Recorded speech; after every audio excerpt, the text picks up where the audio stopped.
বিকেলের নাস্তা বা চায়ের সাথে খেতে পারেন। বাচ্চাদের টিফিনেও বানিয়ে নেওয়া যায়। মজাদার স্বাদের নাস্তার রেসিপি। আমি আটা দিয়ে বানিয়ে নিয়েছি, আপনারা ময়দা দিয়েও বানিয়ে নিতে পারেন। আমি আটা নিয়েছি 1 কাপ, লবণ স্বাদ মতো, তেল দিয়েছি 1 টেবিল চামচ। আমি ভালোভাবে মিশিয়ে নেব। নরমাল পানি দিয়ে আমি একটা ডো বানিয়ে নেব। অল্প অল্প পানি দিয়ে আমি ডোটা বানিয়ে নিয়েছি। এখন আলুর দাম অনেক কম। আলু দিয়ে বিভিন্ন রকমভাবে নাস্তা বানিয়ে নিতে পারেন। আমার কাছে এটা খুব সহজ মনে হয়েছে, খেতেও খুব মজা। আমি 2টা আলুকে, বড় সাইজের 2টা আলু সিদ্ধ করে নিয়েছি। এগুলাকে আমি ম্যাশ করে নেব। লবণ দিয়েছি স্বাদ মতো, চিলি ফ্লেক্স দিয়েছি 1 চা চামচ, বিট লবণ দিয়েছি সামান্য। ফ্লেভারের জন্য আমি দিয়েছি এখানে টেস্টিং সল্ট সামান্য, কাঁচামরিচ 1টি, কর্নফ্লাওয়ার 2 চা চামচ, ধনিয়া পাতা দিয়ে আমি মিশিয়ে নেব।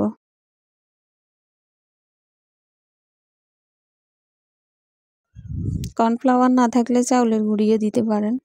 চাট মশলা দিয়েছি 1 চা চামচ। ঘরে থাকা অল্প উপকরণে মজাদার স্বাদের নাস্তা। আমি এখানে আবার চাউলের গুঁড়িও দিয়েছি 1 চা চামচ। আমার কাছে নরম মনে হচ্ছে। হাতে সামান্য তেল মেখে নিয়েছি। তেল মেখে নিয়ে আমি ছোট ছোট লিচি কেটে রোলের শেপ দিয়ে সবগুলা বানিয়ে নিয়েছি আলুর।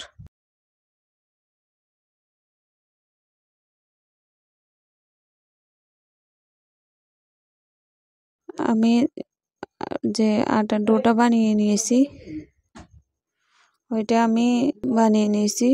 এখানে আমি কোনো গুঁড়ি দিই নাই।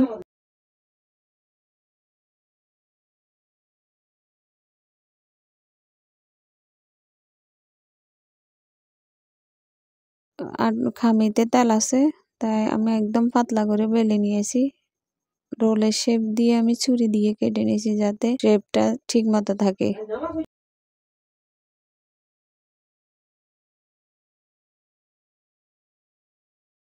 আমি রোলটা দিয়ে মুড়িয়ে মুড়িয়ে নেব।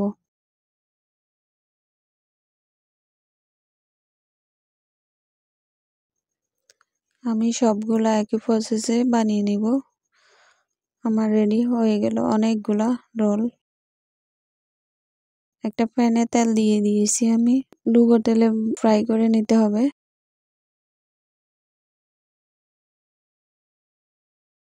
আমি একটা একটা করে সবগুলা দিয়ে দিয়েছি। এপিট ওপিট করে আমি ভেজে নেব। চুলার আঁচটা থাকবে মিডিয়াম আছে। আমি ভালো করে এগুলা লাল লাল করে ভেজে নেব। ঘরে থাকা অল্প উপকরণে মজাদার স্বাদের নাস্তার রেসিপি।